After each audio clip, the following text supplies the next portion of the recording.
Namo Buddhaya. Namo Buddhaya. Namo Buddhaya. Namo Buddhaya. Namo. Good morning, everyone. On behalf of the Ajahn Brahmavamso Society of Sri Lanka, we once again warmly welcome Venerable Ajahn Brahm to our dear Dhamma friends amidst. We are so grateful that you have come all this way, and I know he has had a terrific work week, almost 10 days. Last night I think he worked till 10 o'clock, and we have been taxing him too much. I was entrusted with the task of introducing Venerable Ajahn Brahm to you, but not sure how to do that. Do I refer to the biography of him when presenting? Well, you know that already. Should I use my personal experiences with him? But that too is not him. I know whatever I say, you already have a version of Ajahn Brahm in your own mind. So I know whatever the approach I take, it's not 100% accurate. Therefore, I suggest you meet the Ajahn Brahm that is in your mind. But I invite you to listen afresh so that you can meet the latest version of Ajahn Brahm. In the preface to his book, The Art of Disappearing, he says, I quote, "I did not say my bad jokes anyway. The 5 khandhas, which presumptuously claim to be me, said them. It means the Ajahn Brahm you came to meet may not be here. Nevertheless, be with him and allow him to brainwash you so that you will be happier and more contented. Enjoy the journey." Theruvan Saranai. Over to you, Pandit. I have to finish at...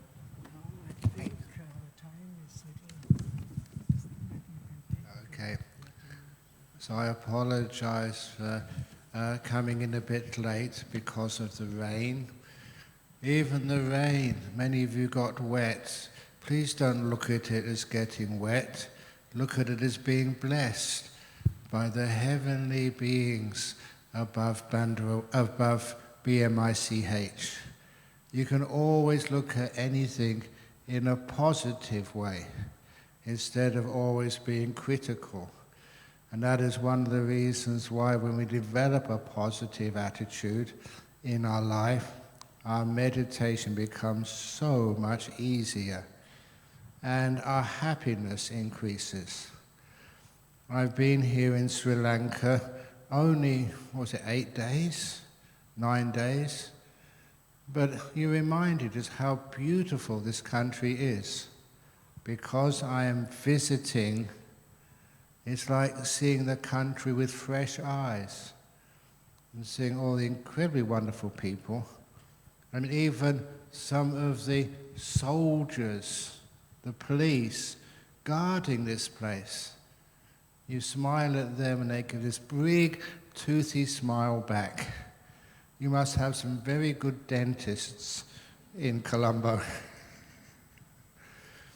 But it's not just a smile to impress people.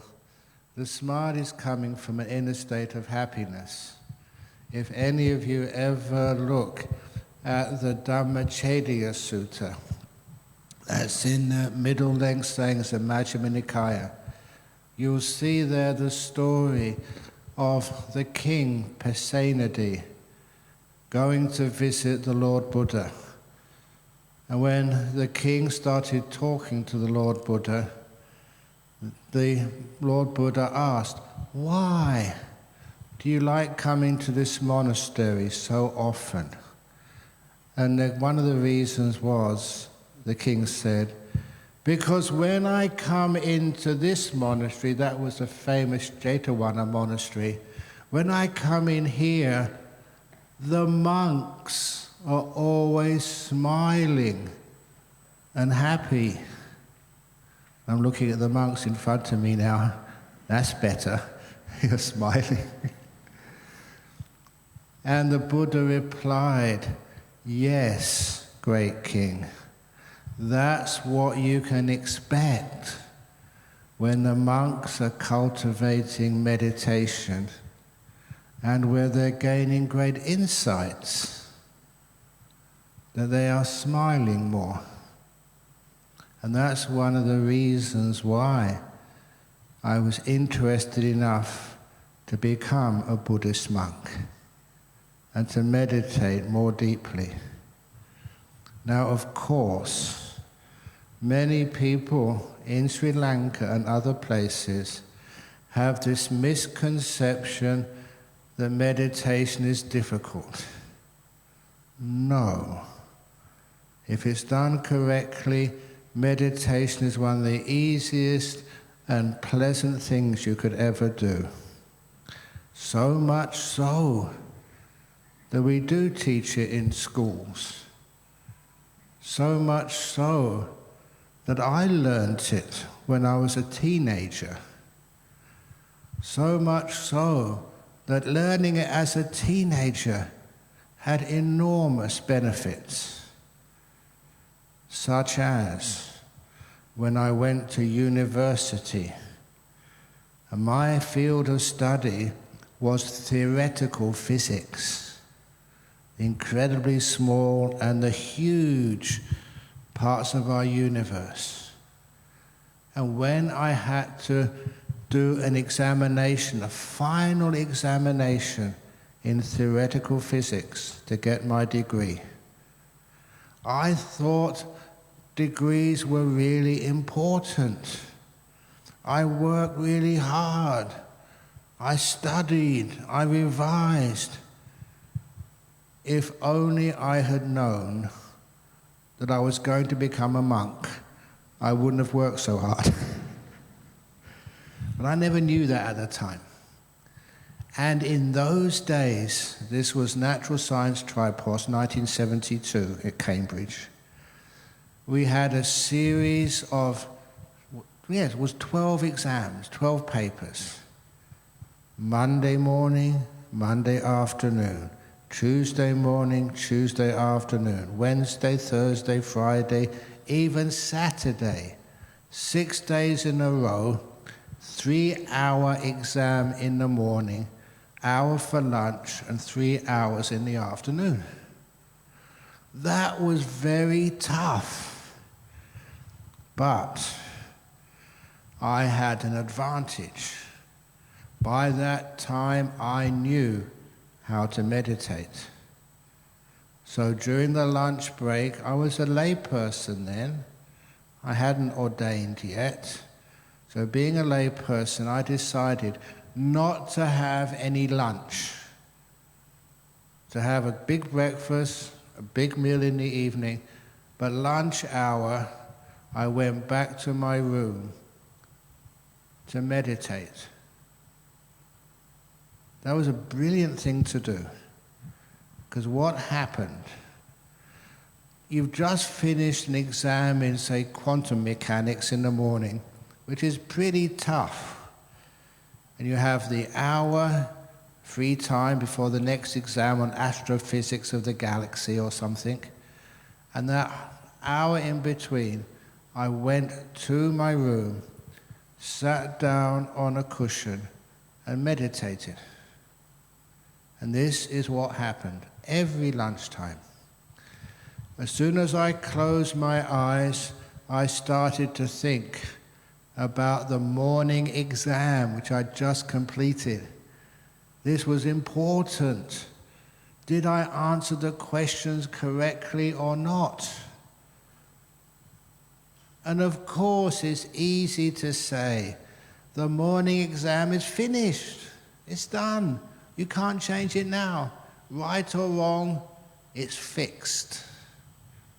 It's easy to say that you can't change the past. But unless you've done some practice, some training, you find it impossible to do. But I'd done that training. I learned my meditation. So I could let go of the past, which to me was the morning exam, pretty quickly. And as soon as I just discarded the past, the morning exam, the next thing which came into my mind was the afternoon exam. Should I get some books out and do some more revision? I'd done that in the past. There's any school children at the back over there helping out, please remember, before the next exam, you need to rest your brain. Don't go making it more tired. So I let go of the fear and worry about the afternoon exam. That's why I could come into what these days we call the present moment, being here.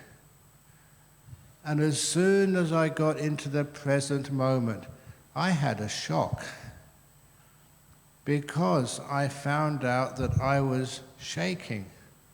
I'm not normally an anxious person. I'm not normally nervous. Many of you have seen me many times, like today, giving a talk in front of a big crowd. I always don't prepare anything.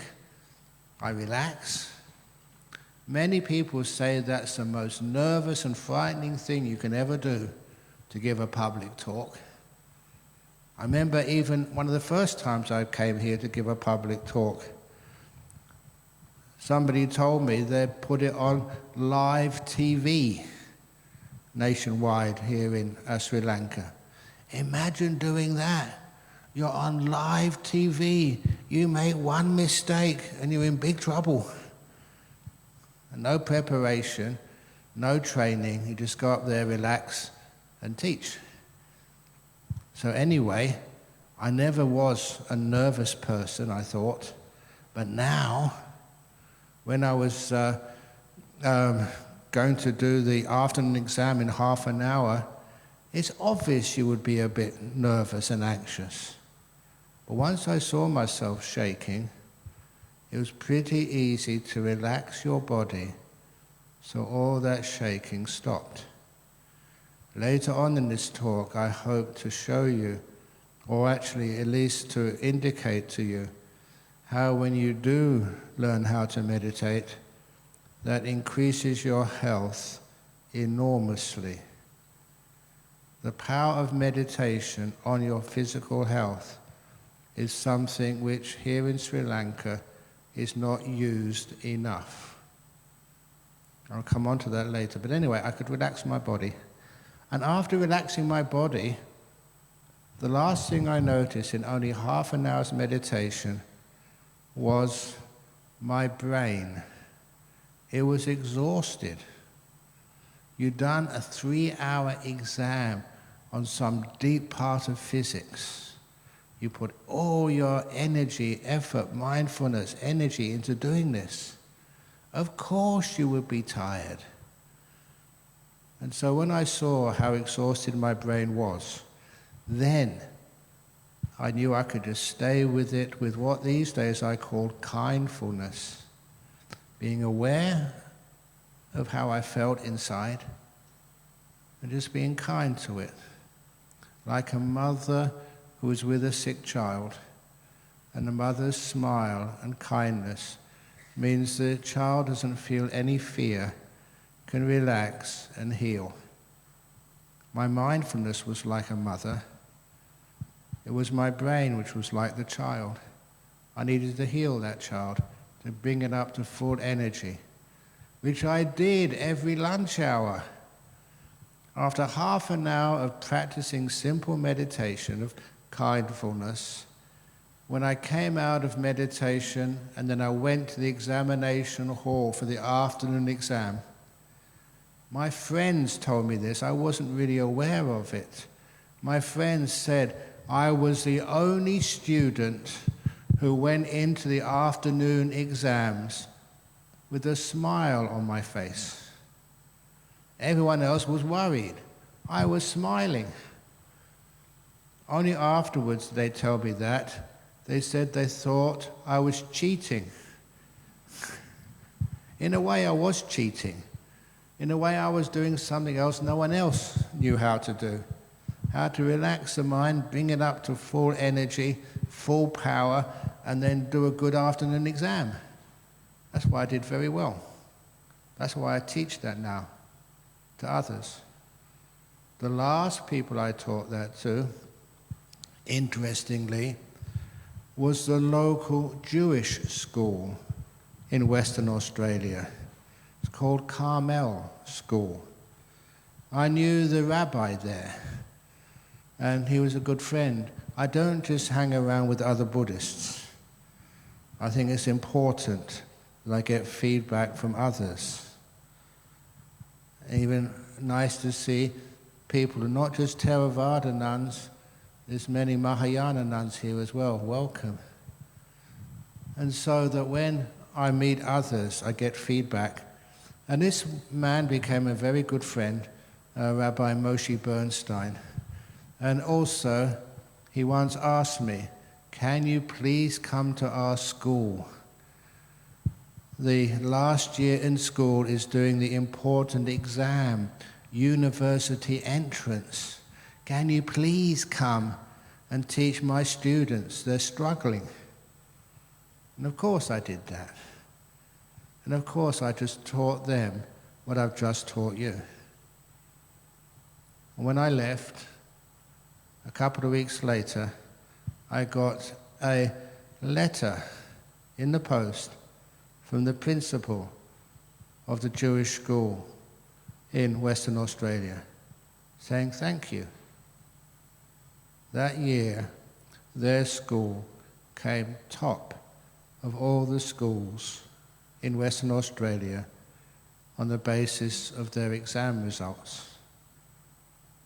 It actually works.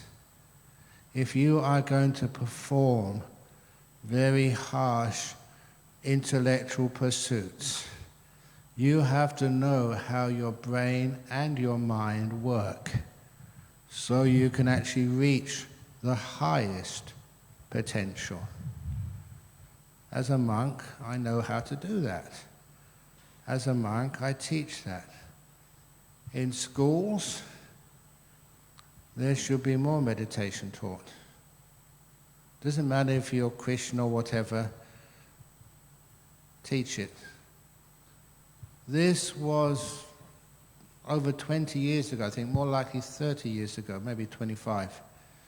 One of my followers, she was a meditator, Australian, Caucasian, her name was Kelly, and she was a teacher in year 6 at school. And she told me that she had the same class for the whole school year, and she would always begin the day with what she called quiet time. Meditation, which she learned from me. And started off with 5 minutes and built it up to about 15 or 20 minutes by the end of the year. And this area where she lived was a very strong Christian area. And she was a bit afraid that many of the parents might complain that she was converting everybody to being a Buddhist. And of course, you know Buddhist monks and Buddhist ladies, we don't convert people. We just want to be compassionate to all beings. So anyway, the results were enormous. It wasn't just the academic achievements of these year 6s, that's about 11 or 12-year-olds, but also their social harmony. This was a class of boys and girls getting close to the puberty years. There was a lot of competition between the girls and the boys, and the girls and the girls and the boys and the boys. And whenever there was about to be an argument in the school, one of the kids will put their hand up. Can we have quiet time now? And they would all agree. That's the way they solve conflict. I may be going too far in this request, but wouldn't it be a wonderful thing if in the Sri Lankan Parliament, whenever there was an argument, and someone put their hand up, can we have quiet time now, please? Because when they have the quiet time, it means that people have a chance to relax, to be able to reflect on their actions, to feel more kindness and softness instead of just taking the most antagonistic positions. And as I mentioned, the academic results went right up, but then sooner or later, the parents found out, you're teaching our children meditation. We're Christians, we don't do meditation. But the principal of that school, who was a very strong Christian, he told me, I will defend you almost to the death. I've seen how beneficial this is. So it was this Christian principal, he was my ally. He told all these parents who complained, this is really good for your children. It makes them harmonious. The emotional benefits he was stressing, as well as the academic benefits. And that is so true. But many people feel that meditation is too hard for them. It is the simplest thing in the world when you know how to do it properly. I will now teach you a simple meditation. Practice is much better than words. You may have seen me do this before many times, but this is how to meditate. First of all, meditation does not mean concentration. If it did mean concentration, then anyone who came on my meditation retreat in Bandarawela, which finished a couple of days ago, you'd have been coming to a concentration camp. It's not concentration, it means stillness. So my goal is to have this water in my glass become perfectly still. How can I do that? Has it stopped moving yet? You know why? I'm not being mindful, am I? I now be mindful and watch what I'm doing. Has it become still yet? No, I'm not concentrating. Now honestly, if you try this, the more you concentrate, the more you try to hold this still, the more it moves. The reason why people have difficulty meditating is because they try to meditate. You don't try. It's such an easy way to get this water to be perfectly still.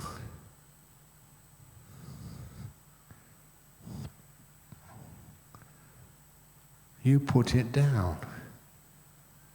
You let it go. You leave it alone, and it becomes still all by itself.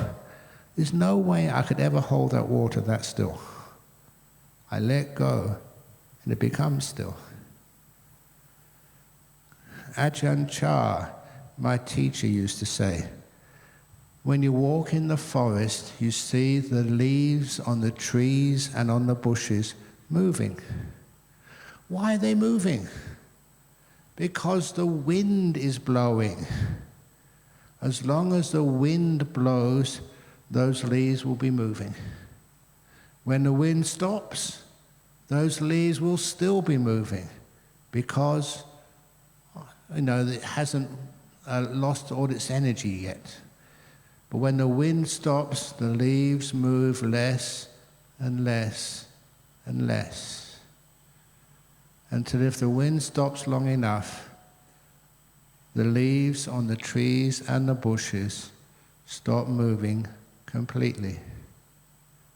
They become perfectly still, and they can stay like that for a long time. In that simile, the leaves on the bushes and the trees, they symbolize your mind inside of you. Why does it keep moving? Because of the wind.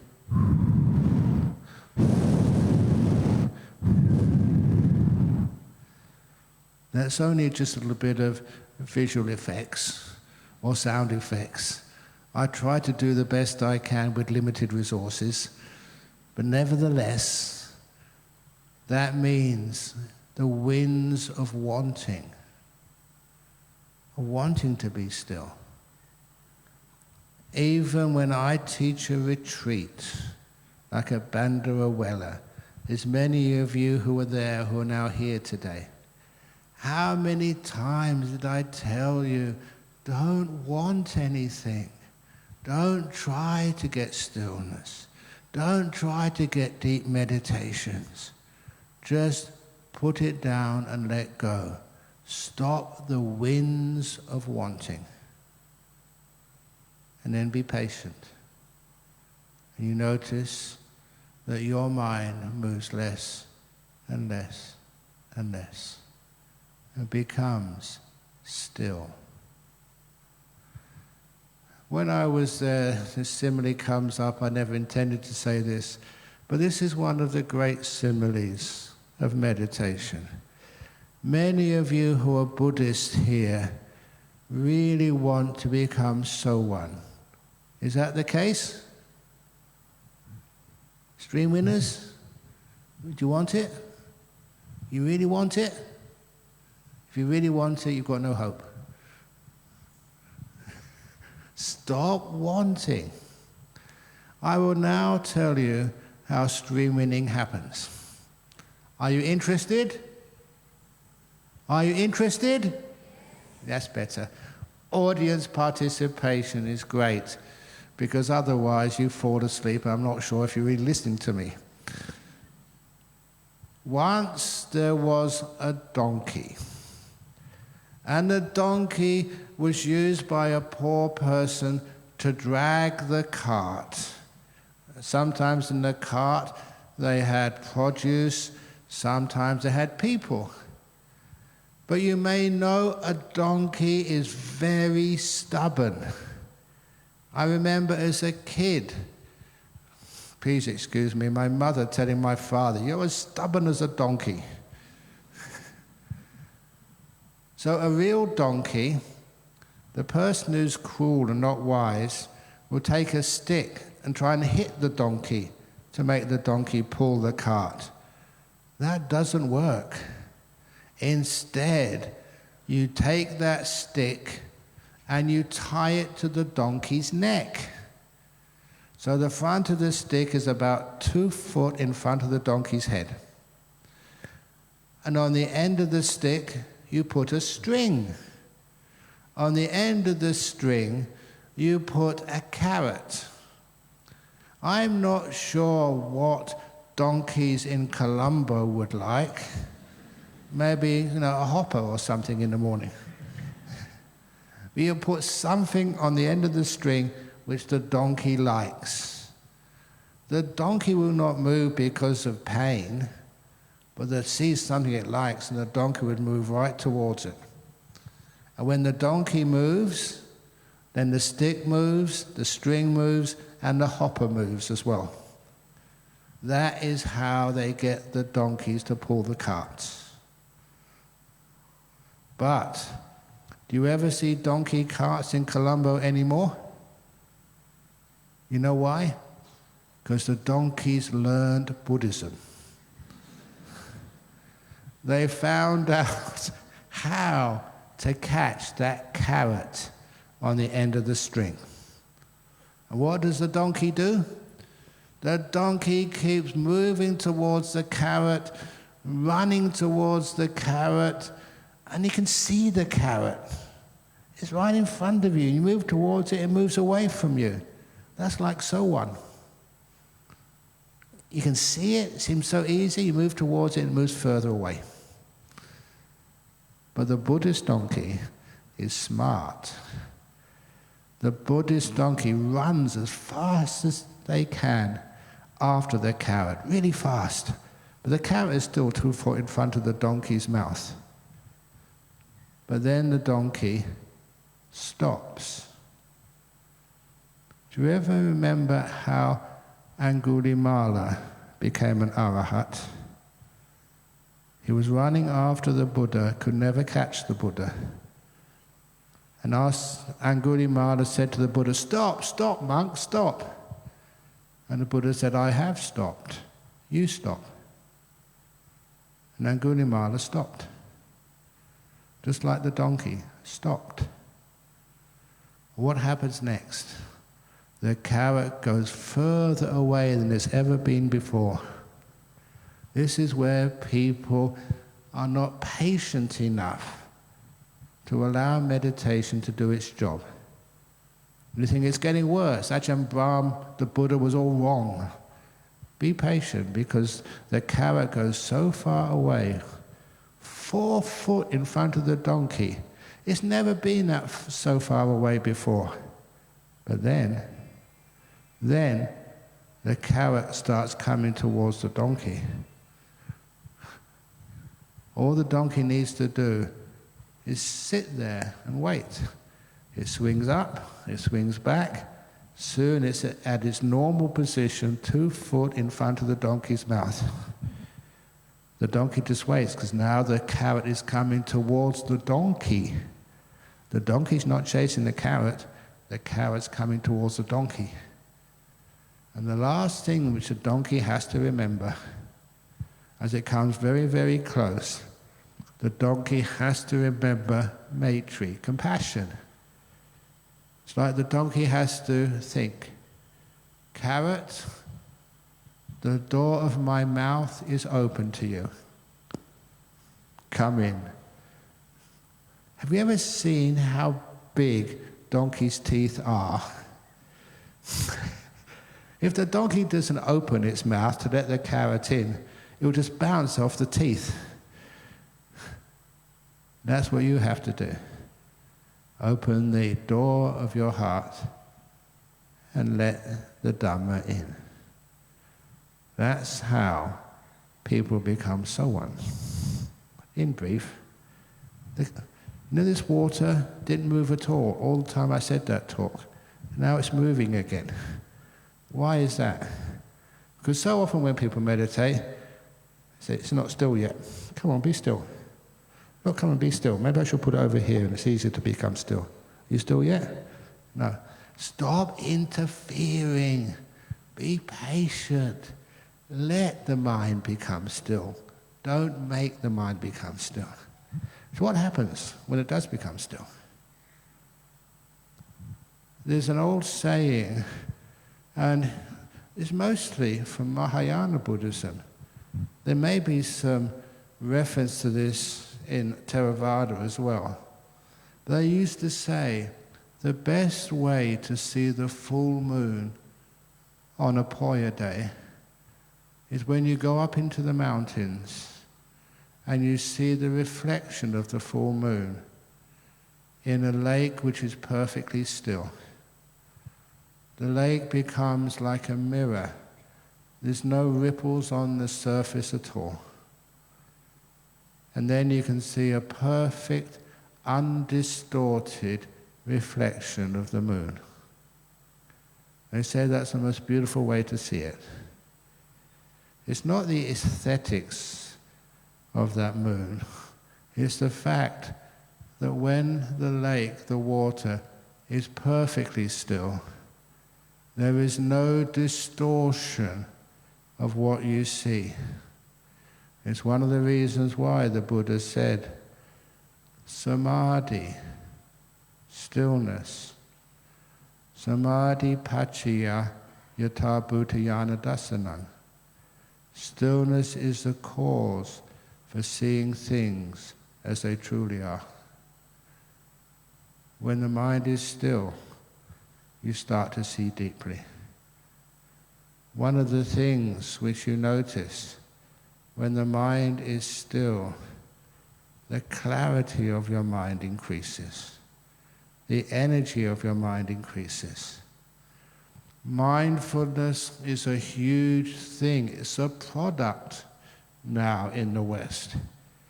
People literally sell it, sell courses to increase your mindfulness. It's missing so many important parts which are important. first of all, the power of mindfulness. Everybody is mindful somehow. Even somebody who is drunk manages to find their way home somehow. They got a little bit of mindfulness, but not enough. But the more you become still, the more your mindfulness changes from being like the light of a torch, whose batteries are pretty dull, to a recharged torch, which is bright, to like the headlight of a car, which is really bright, to like a searchlight, which the army uses, which is incredibly bright, to something which is like a sun, who's enormously bright.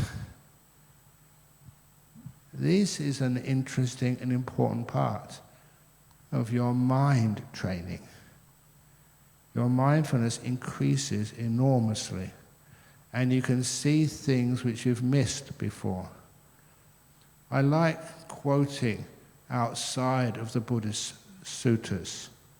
This is William Blake, the poet in, I think, the 1700s, who said that to see a world in a grain of sand, to see a heaven in a wild flower, hold infinity in the palm of your hand and eternity in an hour. This is where your awareness starts to get so strong, you see things which other people can't see. A world in a small grain of sand, a little wild flower, looks incredibly beautiful. These are lovely flowers, but these are big. This is where your awareness is so refined. You see so much beauty in everything. And this is what happens when you start growing your mindfulness. Just looking, let's look at the carpet in front of me, this red carpet. Is it red? It's got many bits of black and pinks and whites. It's multicolored. But if you don't look closely enough, you'll miss it. As a scientist before, I had to increase my awareness, my mindfulness, to see deeper than others, so you can see many of the relationships in our world which no one else could see. This is important if you want to become innovative. I mentioned this last night, many of those big companies such as Google, Dell, Facebook, when I went to see those places, you could see that those places did have meditation rooms. In the companies in Sri Lanka, it's supposed to be a Buddhist land, do you have meditation rooms? It would help enormously increase the productivity, innovation of this land. I never got to talk much about meditation and health, but honestly I've seen so many. Look, a quick story. This gentleman came to one of my retreats, and the first day I had all these complaints. Can you please ask all the meditators to breathe quietly? Because he was going all the time. And I had to make the announcement, please, that Australian gentleman has got a big tumour in his nose. He's dying of sinus cancer. This is his last chance to do something about it. His medical team has given up. He's ready to die. For 9 days he meditated. And the last day, I was already in the car going back to the next appointment. He came running after me. Ajahn Brahm, please stop, stop, stop. What's happened? He said the previous meditation, he was doing his usual, and he heard what he called a popping sound. and he could breathe through his nose for the first time in months. It only lasted about a minute, then it closed up again. But that was weird. No medication, no radiation, no surgery, he could breathe. Then it stopped. Then afterwards, all I could say is just carry on. Carry on what you've been doing. 6 months later, when I went to Sydney again, this man came up to me and said, "Do you remember me?" I said, "No. Who are you?" He said, "I was that man." Okay, good. Excellent. So he said he was that man.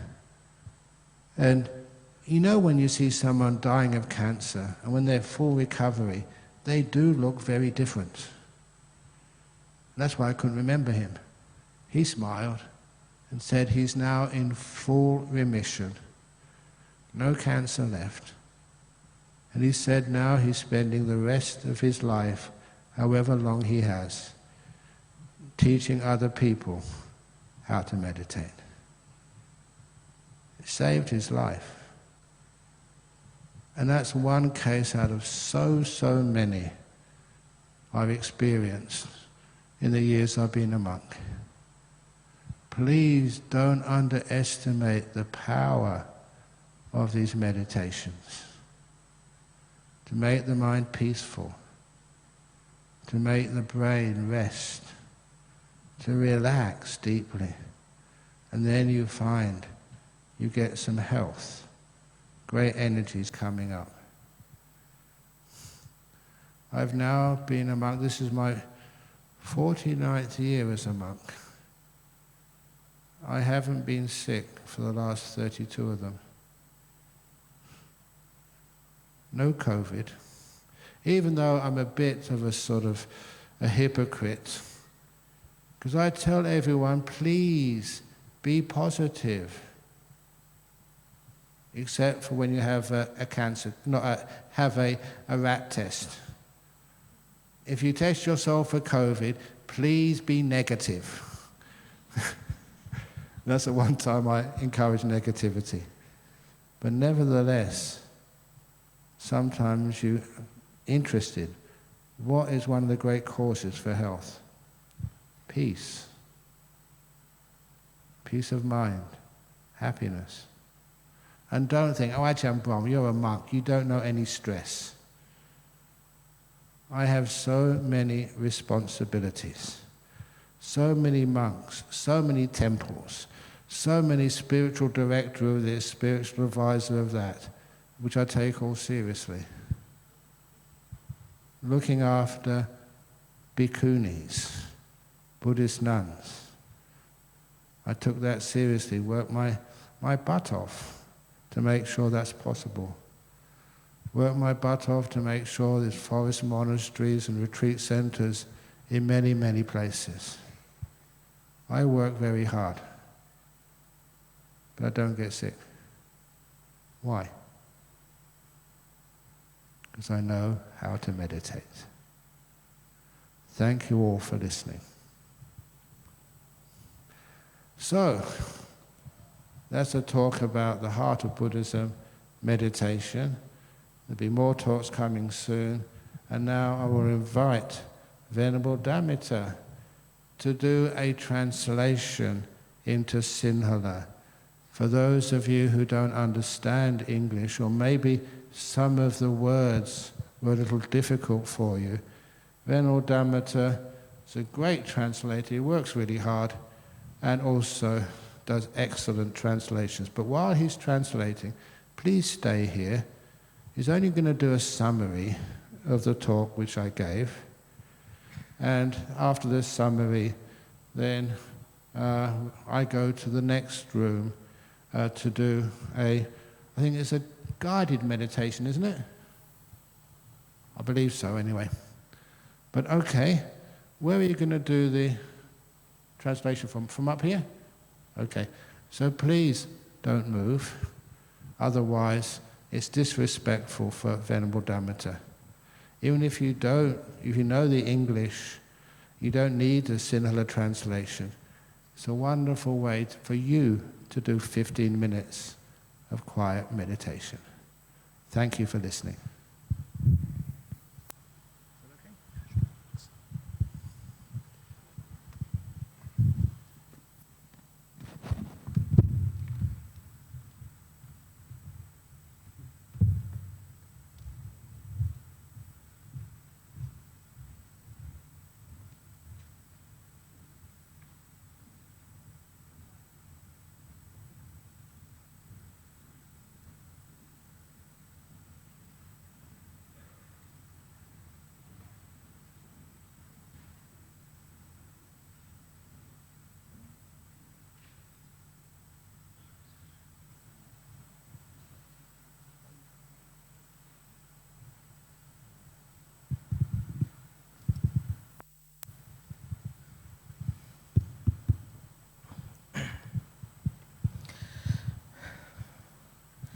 Namo tassa bhagavato arahato samma sambuddhassa. Namo tassa bhagavato arahato samma sambuddhassa. Namo tassa bhagavato arahato samma sambuddhassa. වැඩමවදාළ මහා සංඝරත්නයන් අවසරයි. මෙහෙණින් වහන්සේ ශ්‍රද්ධාවන්ත පින්වතුනි.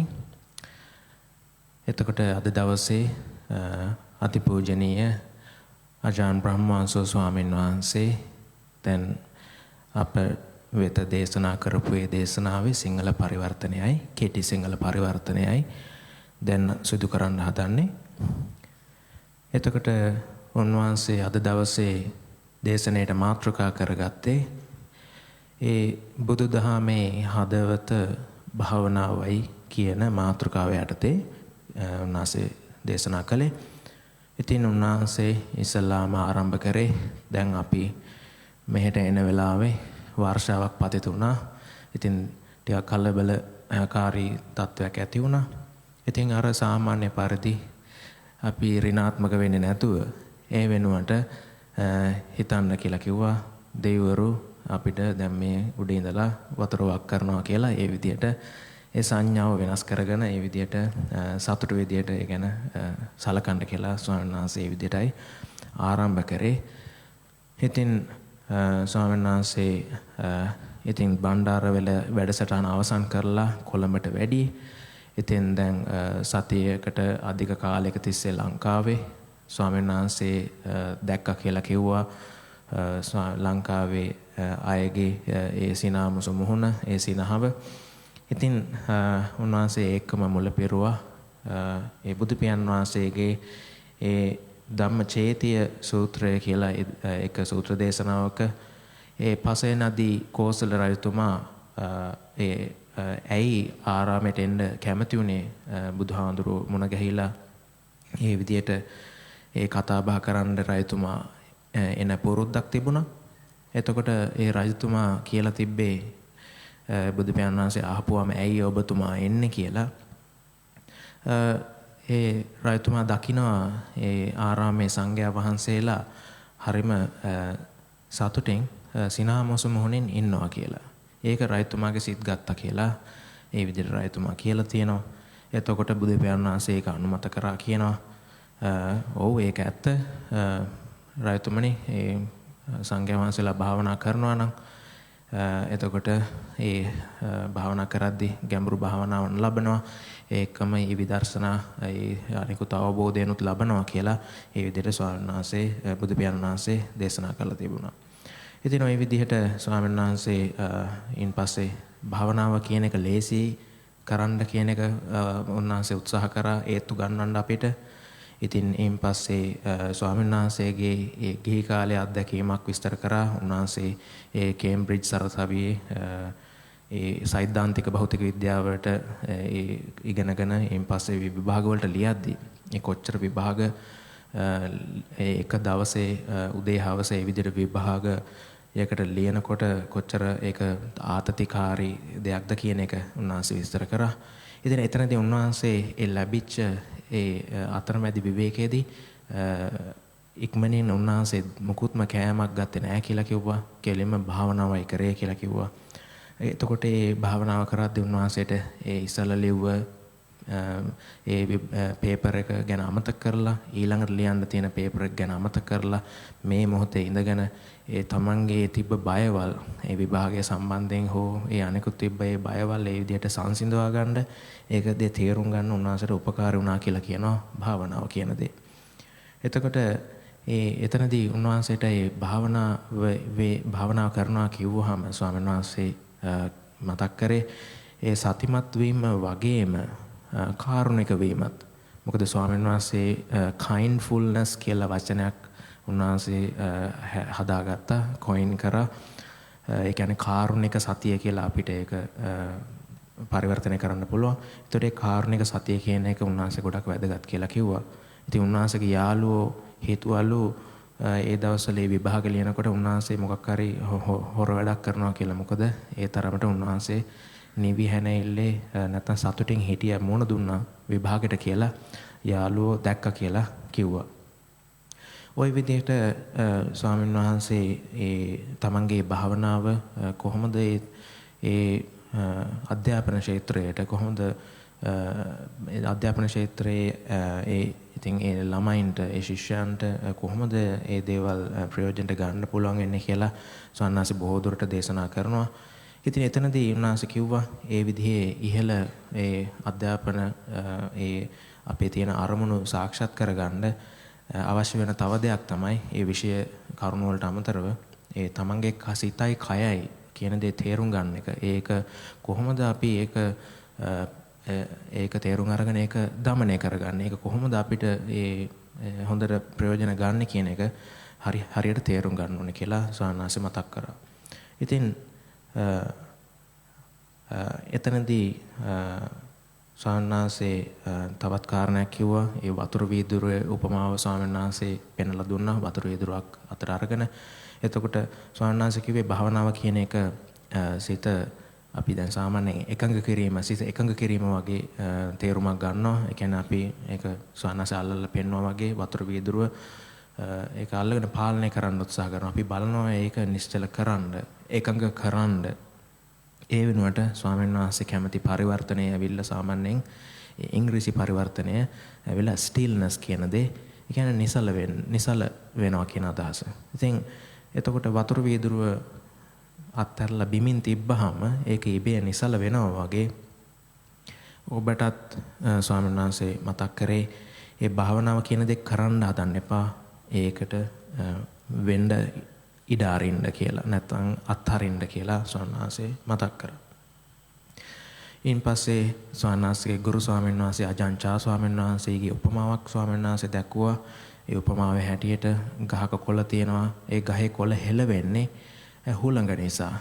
එතකොට ඒකේ උපමේය විදිහට දැක්ුවේ කොළ කියලා කියන්නේ හිත, සුළඟ කියලා කිව්වේ උවමනාව කියන දේ. අපිට ඒ හිතේ ඇතිවෙන ඒ උවමනාවන් කරන්න උවමනාව ඒ ඕනෑකම තමයි අපේ හිත හැම වෙලාවෙම හොලවන්නේ කියලා ස්වාමීන් වහන්සේ මතක් කරා. භාවනා කරන කෙනාට තියෙන බාධාව ඒ උවමනා කිරීම කියලා ස්වාමීන් වහන්සේ දැක්වුවා. ඉතින් ඒක නිසා ඒ ඉවසීම කියන දේ ස්වාමීන් වහන්සේ නැවතත් මතක් කරා. එතකොට හිතේ චලනය අඩු වෙලා යයි කියලා දැක්වුවා. එතකොට අපෙන් ඇහුවා ඒ වෙලාවේදී අපි කැමතිද සෝතාපන්න වෙන්න කියලා, සෝවාන් වෙන්න කියලා. හැබැයි එහෙම ගොඩක් කැමති නම් ඒක ලැබෙන එකක් නෑ කියලා උන්වහන්සේ ඒ විදිහට තවතත් ඒ කාරණේ මතු කරා. එයින් පස්සේ මේ අර බූරුවගේ උපමාව දැක්වුවා. එතකොට ඒ බූරුවයි කතාව ඉතා කෙටියෙන් කිව්වොත් බූරුව කියන සත්තු හරීම කියන්නේ මොරණ්ඩුයි. එතකොට සාමාන්‍යයෙන් වෙන්නේ මොකද? ඒ අයව দমনය කරගන්න ඕන නිසා අර විදිහේ කැරට් අලයක් සාමාන්‍යයෙන් බූරුවගේ ඉස්සරහින් කෝටුවක් දාලා එල්ලලා කරත්තේ බැඳගෙන තමයි වැඩ ගන්නෙ. එතකොට බූරුවා හැම වෙලාවෙම කැරට් අලේ හොයාගෙන ඉස්සරහට යනවා. එතකොට ඒ වෙනුවට එතනදී දැන් මේ කාලේ ඇයි බූරුවෝ දකින්න නැත්තේ කියලා ස්වාමීන් වහන්සේ ඇහුවා. මොකද බූරුවෝ දැන් තේරුම් අරන් ඉන්නේ ධර්මයෙන් වැඩ ගන්න කියලා කිව්වා. මොකද කරලා තියෙන්නේ? එතකොට අර කැරට්ටාලේ පස්සෙන් දිගටම දුවනවා. හැබැයි හැම වෙලාවෙම ඒ සතාගේ ඉස්සරහින් අඩි 2ක් විතර ඉස්සරහින් හැම වෙලාවෙම කැරට්ටාලේ තියෙන්නේ. කොච්චර වේගෙන් දිව්වත් ඒක ලැබෙන්නේ නැහැ. ඒ වෙනුවට ඒ සතා දුවලා ගිහිල්ලා කොහෙලා කරින් නතර වුණාම කැරට්ටලේ තවදුරටත් ඉස්සරහට පැද්දිලා ඊට පස්සේ Taman දෙසට එනවා කැරට්ටලේ ඊට පස්සේ කට ඇරියාම ඒක කණ්ඩ හම් වෙනවා කියලා ඒ විදිහට දැක්කුවා. ඒ වගේ අපි මේ දේවල් පස්සේ හඹා යන්නේ නැතුව ඒ වෙනුවට නතර වුණොත් ඒ දේවල් අපි ගාවට එනවා. ඒ වෙලාවේදී උන්වහන්සේ තවත් විශේෂ කාරණයක් කිව්වා. ඔබේ හදවතේ දොර විවර කරන්න කියලා කිව්වා. කාරුණික වෙන්න කියලා කිව්වා. එතකොට ඒ දේවල් ඇතුළට එයි අපේ හදවත තුළට. ධර්මය අපේ හදවත තුළට එයි කියලා කිව්වා. හරියට බූරුව කට ඇරියාම අර කැරට්ටලේ කට ඇතුළට ආවා වගේ. ඉතින් එතනදී ඒ තවත් කාරණයක් විදියට ස්වාමීන් වහන්සේ දැක්වේ දැන් බටහිර ලෝකයේදී ඒ සතිය කියන දේ දැන් බොහෝ දුරට ජනප්‍රිය වෙලා තියෙන්නේ. හැබැයි සතිය කියන දේ බලවත් වෙන්නේ ඒ තැම්පත් වීම තුලින්. ඒ තැම්පත් වීම ඒ නැත්තම් ඒ සමාධිය තුලින් එන සතිය තමයි බලවත් වෙන්නේ. ඒක ඊටාම වැදගත් දෙයක් කියලා ස්වාමීන් වහන්සේ දැක්කුවා. ඉතින් ඒ භාවනාව කියන දේ අපේ ජීවිතවල අපි ලං කරගන්න ඕනේ. ඒක නිසා අපිට උපකාරී වෙනවා ඒ අනිකුත් ඒ ක්ෂේත්‍රවල දියුණුවටපත් වෙන්න. ওই විදිහට දේශනා කළා උන්වහන්සේ අවසාන වශයෙන් ඒ සෞඛ්‍යයට ඒක හේතු වෙන හැටි දැක්වුවා.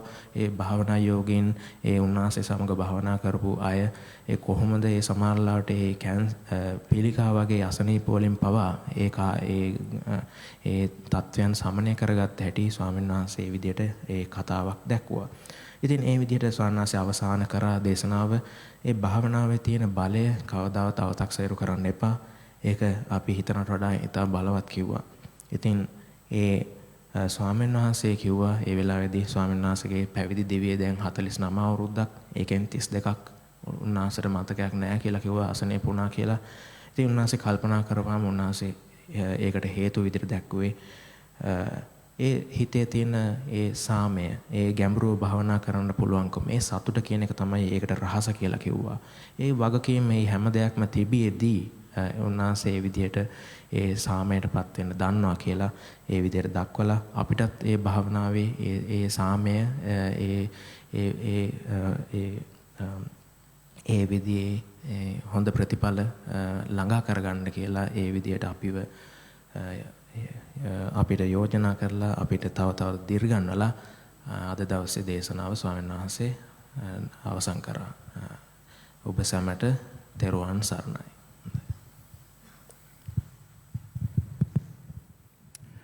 නමෝ බුද්ධාය නමෝ බුද්ධාය නමෝ බුද්ධාය නමෝ බුද්ධාය